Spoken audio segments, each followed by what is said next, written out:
Rajesh, how are you? I'm good. How are you? I'm doing great. So good to hear your voice. Yeah. Should I click on start my video? Yeah, go ahead and start your video. So we'll bringing you onto the stage now. Cool. Good to see you. Hey, good to see you. Hey. This is so great. Ah, Okay, so Rajesh, we can see you, we can hear you. I'll go ahead and read your bio. And I think we mentioned this, but I'll go ahead and mute so everyone's just seeing you, and I look forward to your talk. all right. Okay.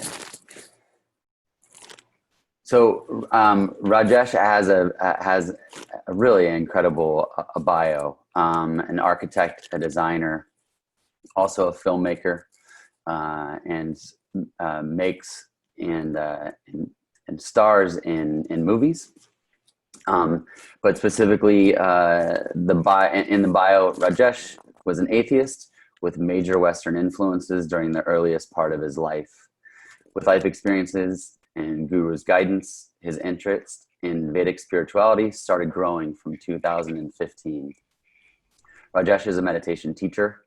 His teaching is based on advaitavedanta, which combines meditation with contemplation on the path of knowledge, jnana marg. So Rajesh, if you're ready, we'll go ahead and I'll mute and take it away. Sure, I'm ready. Okay. All right. Thank you.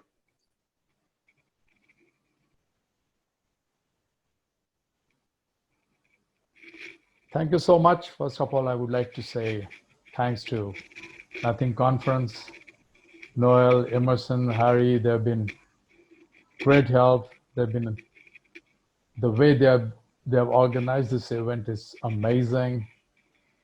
The discipline, communication, fantastic. So great, guys. Well, to start with everything now, because this is everything platform. First, I would like to start with remembering my gurus.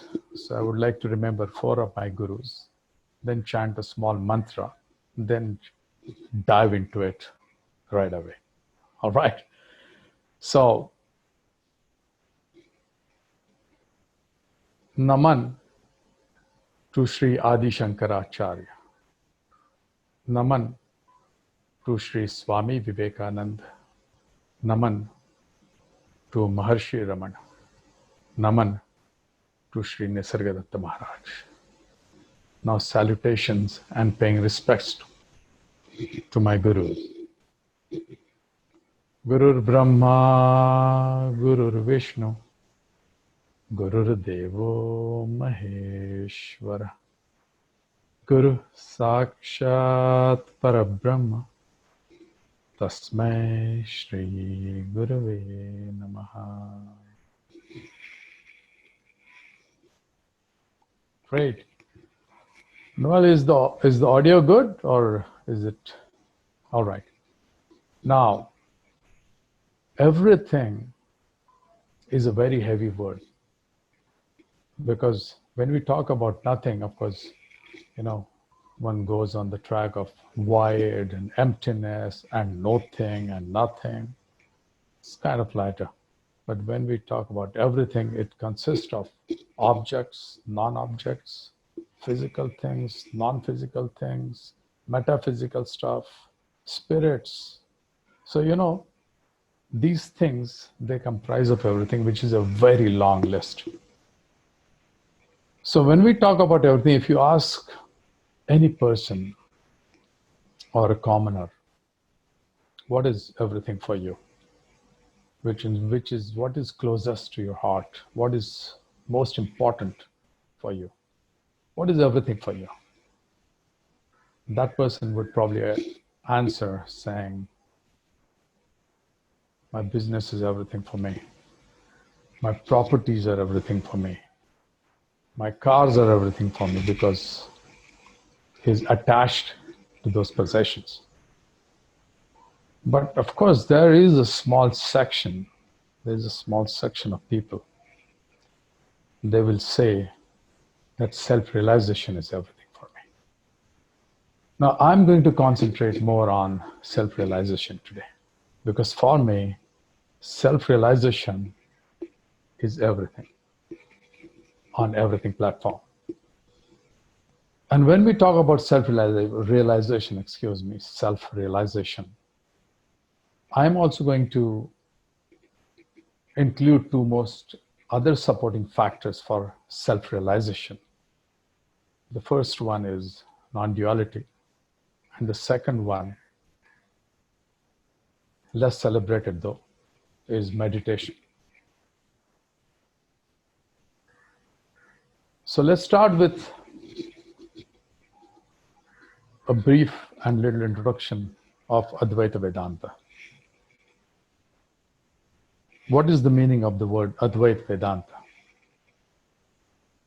The word Advaita means the one without a second.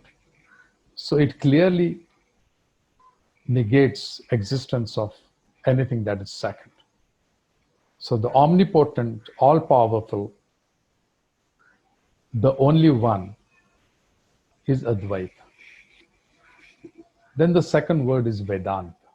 What is Vedanta? Vedanta is the end part of Vedas, the four important scriptures of Hinduism, four Vedas.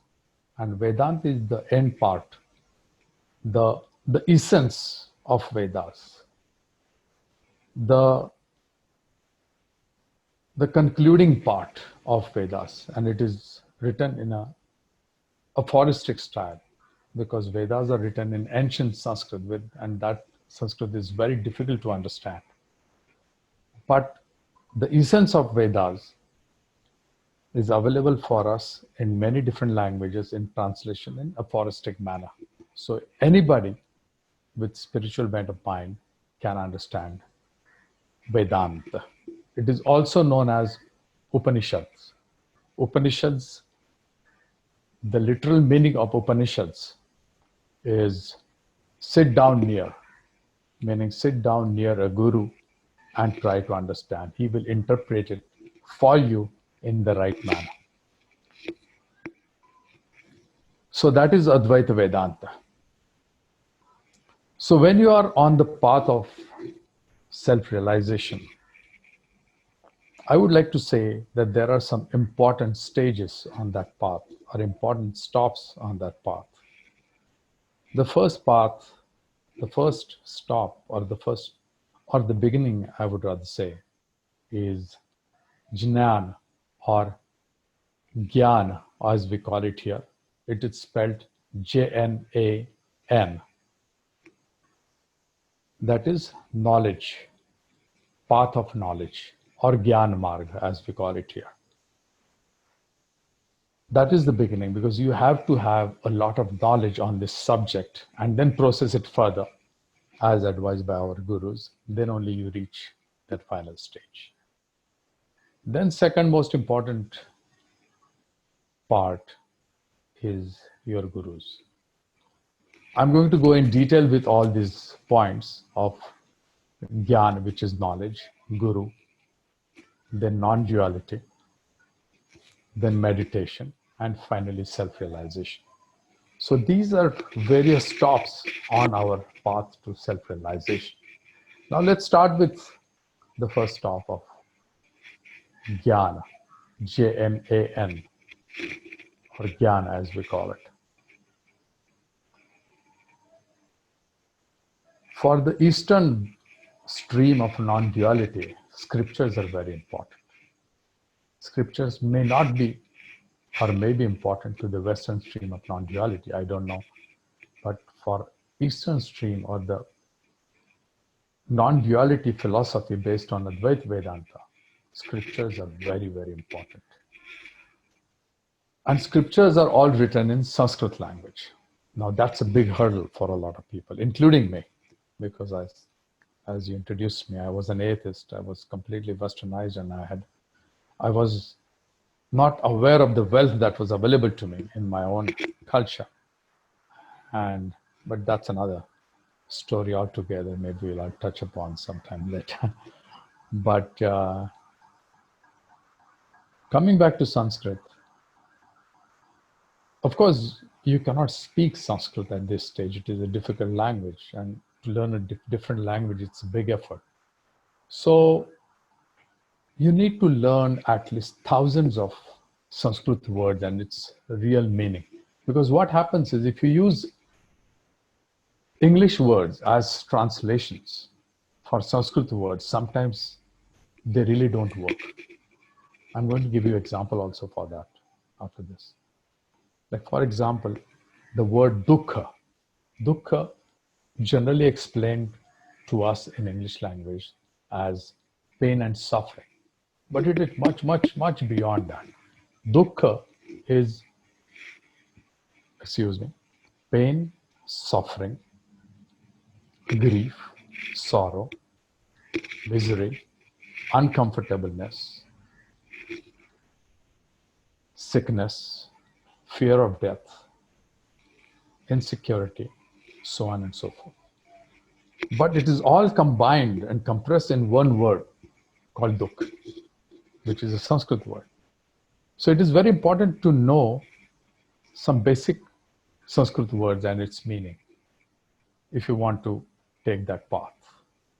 And then, of course, similarly, I'm telling you, because we are on the topic, I would like to say that somebody had told me, a friend of mine who is a Jewish gentleman, he told me that if you want to read Torah, which is their holy book, you have to read it in Hebrew language, because they are so connected that the meaning of Torah is incomplete without understanding Hebrew, without interpreting it in Hebrew. So that's how it is. That is the importance of Sanskrit words and its meaning and understanding and absorbing the meaning in our minds. Then, of course, because if you want to study text and study scripture, it's an ocean out there. And you need to really select, under Guru's guidance, the scriptures which are connected to non-duality. They speak about non-duality.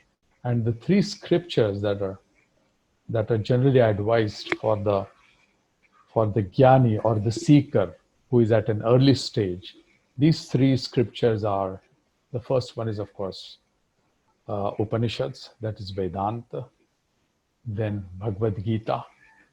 But again, Bhagavad Gita has been interpreted in many ways. You need to read the non-dualistic version of Bhagavad Gita as interpreted by the great Guru, Sri Adi Shankaracharya. And then the third scripture is Brahma Sutra. That again, as interpreted by Adi Shankaracharya. That is scripture's part. Moving on to the Guru part.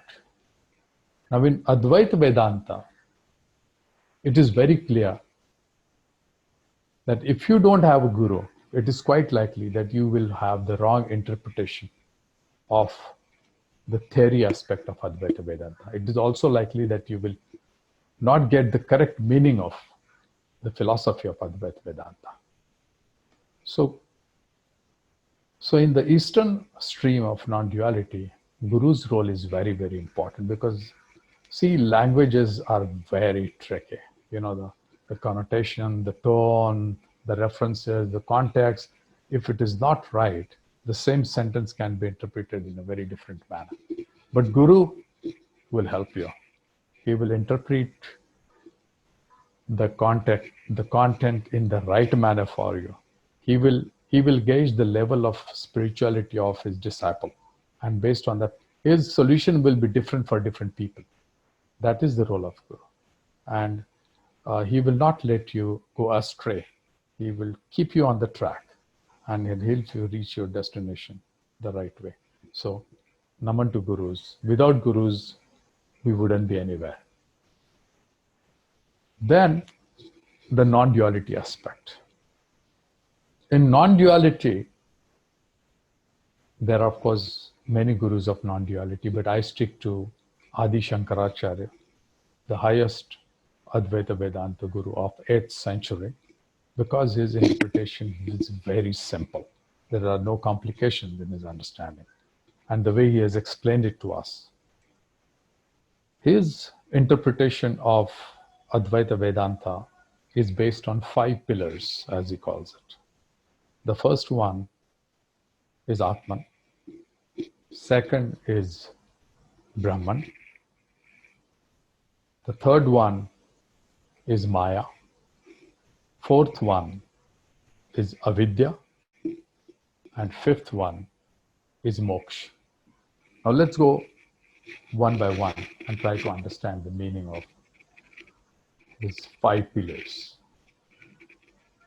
Atman, or in the Sanskrit word for this is Atma, is individual consciousness.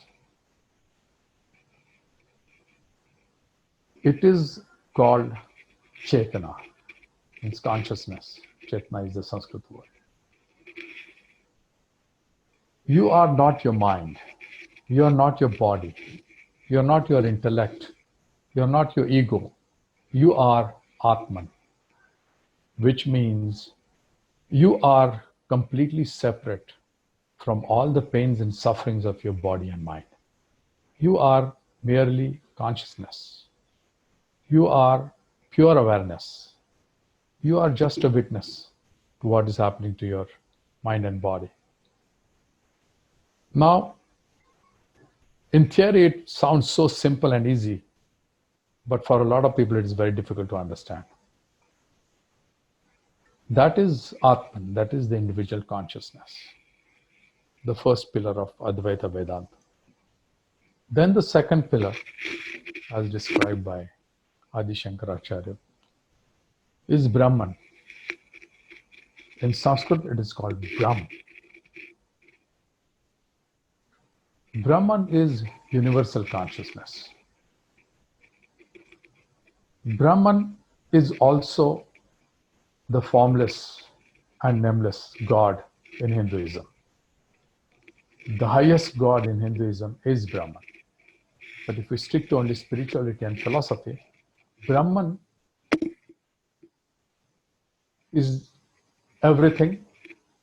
Everything is Brahman, and everything is created by Brahman, and everything is inside Brahman.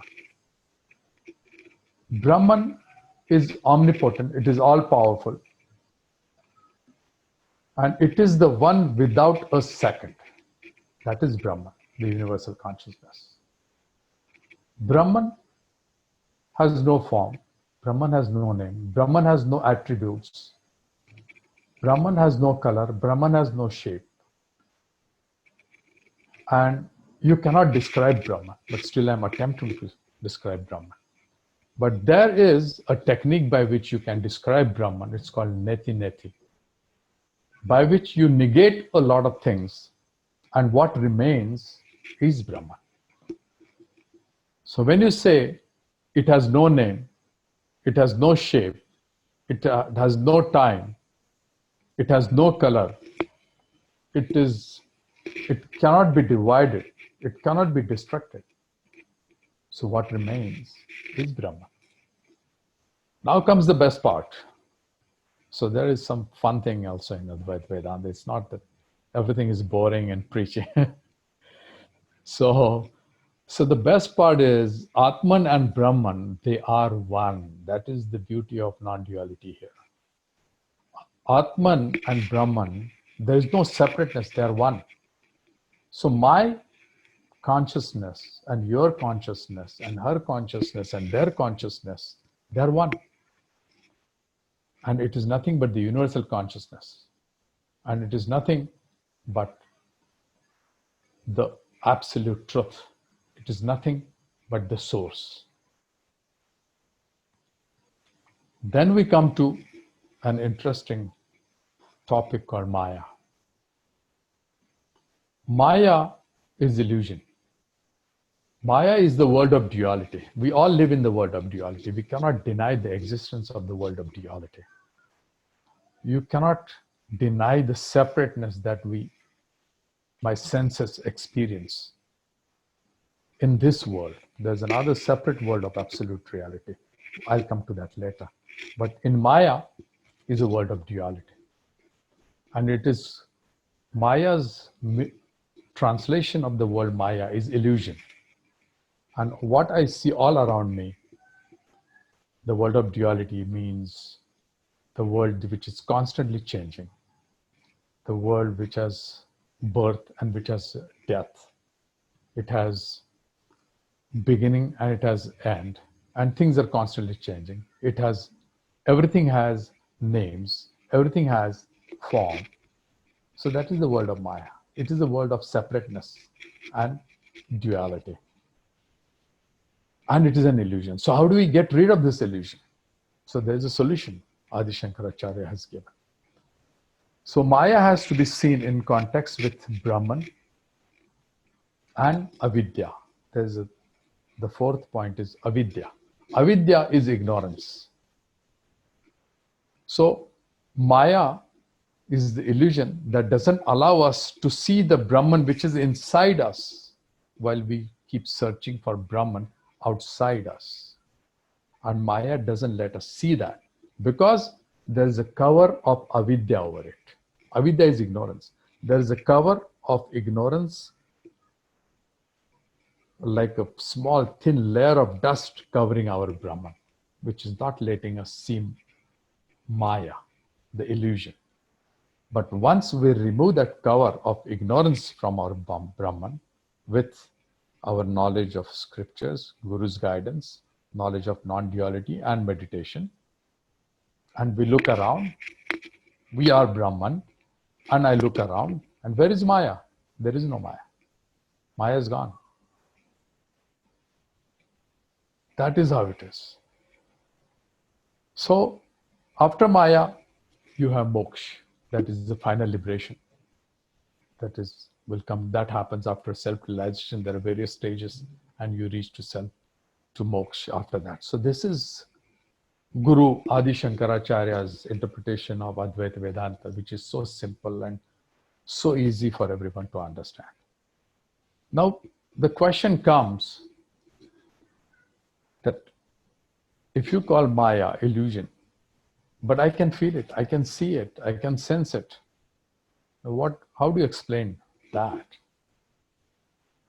For that, in Advaita Vedanta, there are two grades of truth. The lower grade of truth is the world of Maya, where things are constantly changing. There are names and forms. There is birth and there is death. There is pain and there is pleasure. So all this yin and yang. So all these dualities are there. And because right from our childhood, we have been taught in a certain education system, with certain conditioning, with certain training, that we have no choice but to accept the world of Maya and understand only the duality aspect of the world. But the higher grade of truth is the absolute truth, is the world of Brahman, where everything is still and silent. Everything, there is nothing that is changing. There is no death and there is no birth. There is no pain, there is no pleasure. Everything is still and silent. And that is the world of Brahman. That is the absolute reality. That is where we all want to go. That is where we want to rise from the world of Maya, from the world of duality, and go to. So that is our real destination. So that is non-duality aspect of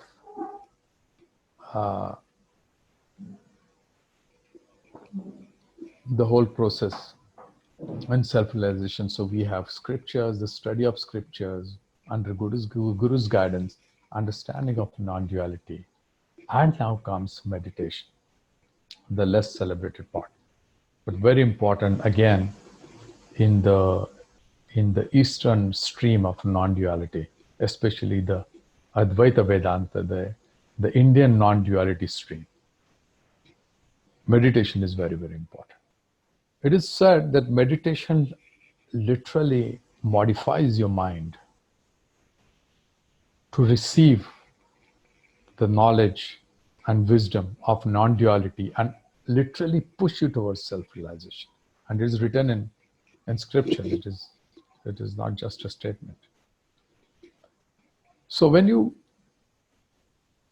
do meditation, the correct word for meditation in Sanskrit is upasana. Now, upasana is a combination of meditation and contemplation and reflection. But the popular word generally used is meditation. But upasana is the right word, which is a combination of meditation, contemplation. Contemplation is very, very important, because just sitting in one corner silently is not going to help you. You need to, if you are on the path of jnana or wisdom, then you need to really do contemplation and reflection. Excuse me. So when we talk about meditation, I think I got 15 minutes more. Then we jump into the questions and answers. So in that 15 minutes, I would like to cover the 5 steps of meditation that anybody can try, because it is all part of self-realization. The study of scriptures, Guru's guidance, understanding of non-duality in the correct perspective, and meditation, because meditation is the final stage where it is actually going to mold you to receive all that wisdom the right way and push you towards self-realization. So there are 5 stages from start to beginning for those who want to do meditation, because there are various ways people loosely discuss meditation, but let me tell you, meditation is very, very technical. It is extremely technical, and if you don't do it the right way, probably you are not going to get the entire benefit of meditation. So the first stage for meditation, which is very technical, is preparation for meditation, in which you do some stretching exercises. We prefer Surya Namaskaras here. Based on your body structure, you can do stretching exercises. Why this is important? Because you are going to sit in a straight up, spine erect position. And in that position, your body needs to be ready. Your muscles need to get warmed up to stay in that position for a longer duration. Your spine needs to become supple. It must align with gravity. You must have seen in India, we see a lot of tribals moving around, and they carry the load which is as much as their body weight on their heads, and they walk straight. It is only possible because they align their spine along with gravity. So the center of gravity is not away from the spine. It is closer to the spine. And because of that, the load transfer is so effortless that it is almost like they're not carrying any weight for them. Exactly that should happen. Your muscles should warm up. Your spine should align itself with gravity so that when you sit, it's effortless. There is no stress. There's no anxiety because of your physical posture. If there are efforts, that means you are not still, you are not silent, because you must become still and silent later. If there is stress in your body, it is not working for you. And it is difficult, let me tell you, it is not easy. And it needs a lot of practice, but it's all worth it. Then we go to stage 2, which is again technical, which is called oxygenate your body or oxygenate your blood. Because if you're going to concentrate and sit still and in a certain position, then your blood needs to be oxygenated to help you concentrate. So what we advise generally is you do pranayama. I'm not going to get into the details of pranayama at this stage, but you can check out from various teachers how to do pranayama. That pranayama will help you clear both the channels of your nose and it will help you oxygenate your blood, and it will also kickstart the pineal gland, which is somewhere behind your brain, and it will start secreting some neurochemical. I'm again not going to get into neurochemical theory part of it, but that will start helping you concentrate better. So this is another technical aspect of deep breathing. If you can't do pranayam, you do deep belly breathing. This is very important. If you can't do pranayam, do deep belly breathing. 90% people, they don't breathe correctly. It's a fact. Because right from the childhood, when we are asked to take a deep breath, we tend to swell our chest. No, this is the wrong way of breathing. The correct way of breathing is your belly should go out. When you take a deep breath, the diaphragm should go down and the organ should go out. That is the correct way of breathing. But you take a look at any animal, take a look at your dog, take a look at your cat. When they breathe, their belly moves, nothing else moves. So the correct, but again, we are victim of bad conditioning, bad education, all sorts of nonsense, toxicity coming our way, and doing wrong things thanks to our modern world. But when you do deep breathing, deep belly breathing, you oxygenate your blood, and you are in a great state. Then you chant a mantra. Now this time it is not very technical. When you chant your favorite mantras or the mantras given to your gurus to you, it kind of cleanses your mind. It calms your mind and kind of cleanses your mind from all the negative thoughts. My favorite mantras I'm sharing with you. The first mantra is, of course, Om. That is Om. Then I chant Gayatri mantra. And then I also remember my favorite Ishwaras. And I chant their mantras. And then I say, I'm not this mind. I'm not this body.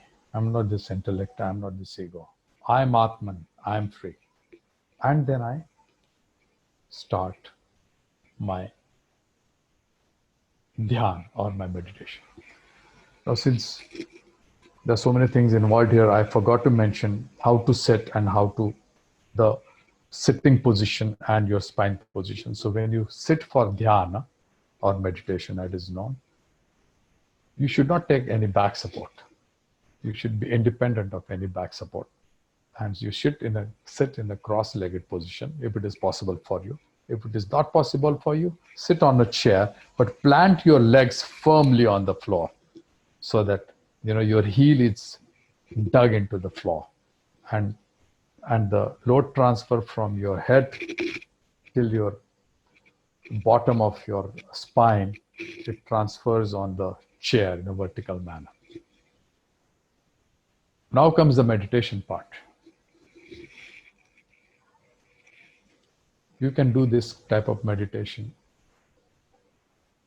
for 10 minutes or 30 minutes as per your physical and mental ability. So you sit with your spine erect, you close your eyes, and you start watching your breath in the beginning, because meditation or dhyan is nothing but doing one thing consciously.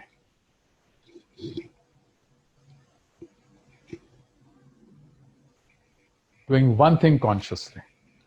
So when we do one thing consciously, right now I'm watching my breath because I need to empty my mind, which is the most difficult part of meditation. When you empty your mind, it is very difficult. So when you watch your breath, you start concentrating, then you shift your focus in the middle of your forehead, and then you need not watch your breath.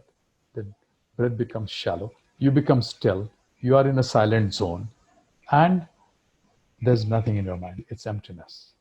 And you experience that, then you kind of experience some sort of a buzz happening in your forehead, And basically you experience no separation from outside.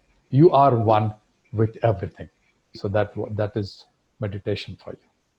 And after that, of course, you do contemplation. You sit in one place. Now you don't have to, you can take back rest. You can sit on your bed and contemplate on the subject of Brahman. For that, you can use Upanishads or the Vedanta. Like, for example, you can think of this sentence, Tattvamasi, that you are. Or you can think of the sentence, Aham Brahmasmi, I am Brahman. In the correct perspective, you can think about that. And you can think of your life experiences. You can think of Guru's guidance. You can think of scriptures connected to your life experiences. And you stay in the world of Brahman, in the thoughts of Brahman, in the thoughts of non-duality. And that is the end of contemplation, reflection, part of upasana or meditation. Now, all this, the process is going to help you in self-realization, all the points that we discussed. And that is everything. Over to you, Noel. Thank you, Rajesh. That was great. So we'll go ahead and we've got some Q&A questions. I'll go ahead and read them to you, and then I'll probably just mute again while you're responding. But thank you so much for that. That was wonderful. Thanks. Someone says, sinking the mind into the heart is a technique I follow. Can you say something more about that? Yeah, if it is connected to meditation, sinking your heart. Come again? I would like to listen to this question again. Yeah, sinking the mind into the heart is a technique I follow. Can you say something more about it? Fantastic. Meditation is all about doing one thing consciously in that moment. So if you're sinking your mind in your heart, and if it's working for you, fantastic. And in addition to that, I would like to say that you have better control on your mind, which is great, because mind is a friend and an enemy.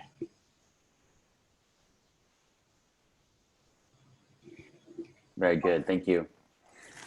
So, I think there's always a general curiosity about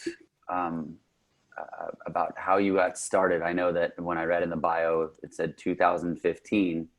Can you talk a little bit more about the beginnings of that curiosity, or how that worked? You've spoken about your gurus, and a little bit more about how that aspect of seeking started, and then what were your next steps that sort of got you on the path, so to speak.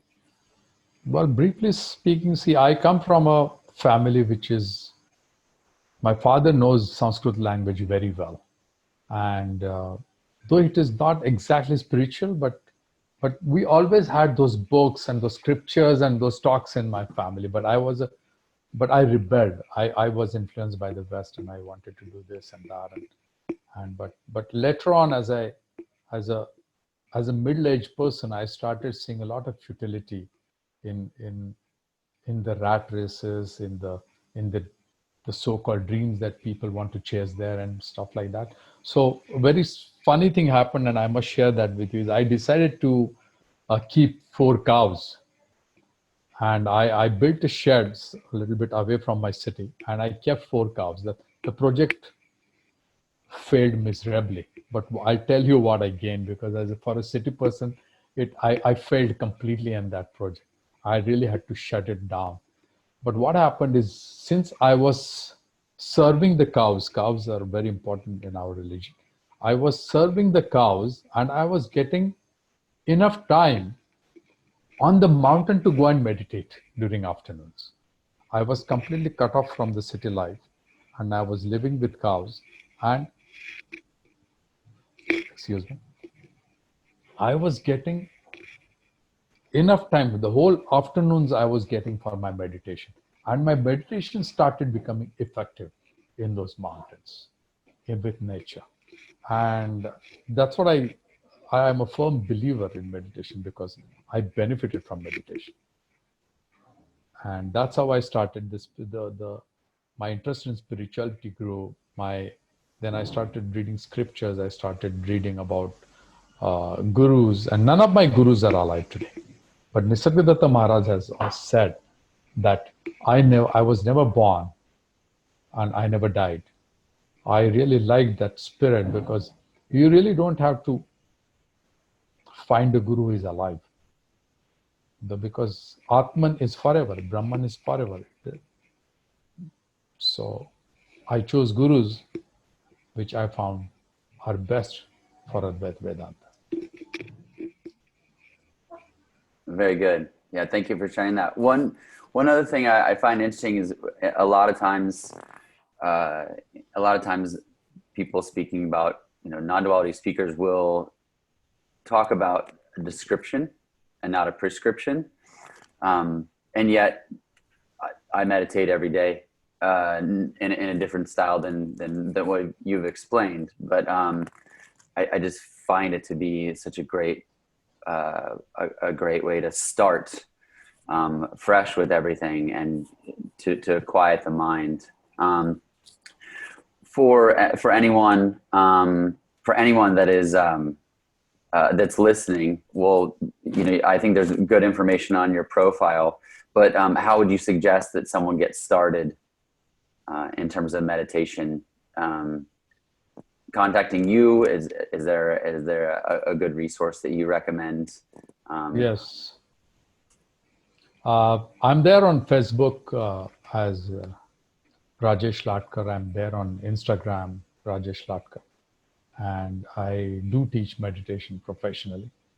And of course, as you said, there are various ways to reach Paramatma. We call him Paramatma. Brahman is also Paramatma. There are various ways to reach Paramatma and for self-realization. And they're all respected as long as you reach there. And the entire freedom is there for you, how you want to reach there. And that is the beautiful aspect of Hindu religion, if I can say so. Thank you. So I just a comment, very engaging presentation, insightful. Thank you. And then a question: how do you connect to a guru when he, I guess, or I would say she, when he is not alive anymore? Well, there are many books written by those gurus, fortunately, and there are.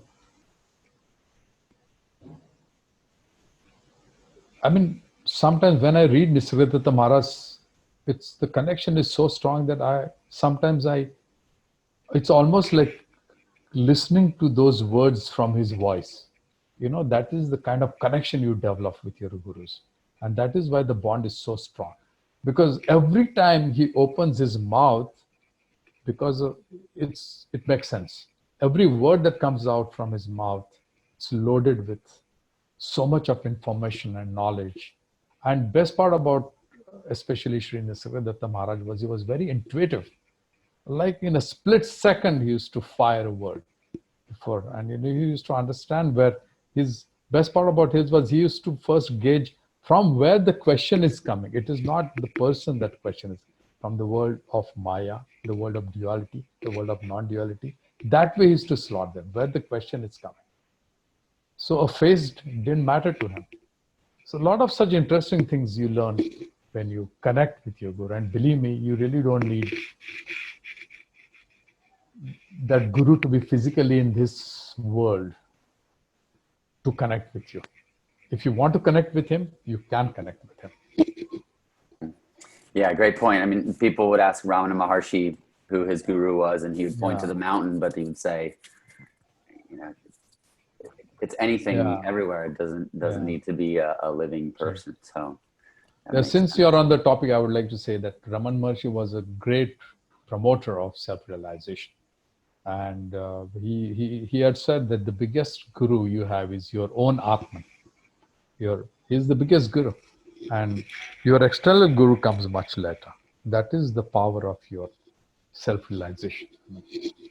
Once the true self. But again, in the modern world, it's all pretty chaotic. There will be many efforts made by the system so that you don't understand, you don't meet your own true self. Very true. Well, so we'll go ahead and close out here in a second. Any final words? Sure. No, all the best. And again, Okay. looking forward to seeing and listening to more videos on this platform. Great job. Yeah, thank you. You too. We really appreciate having you here, Rajesh.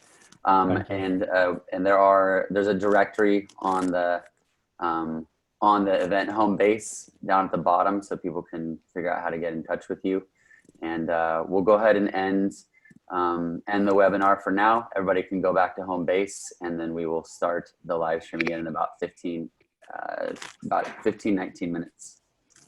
Cool. Thank you so much. Bye-bye. Bye-bye.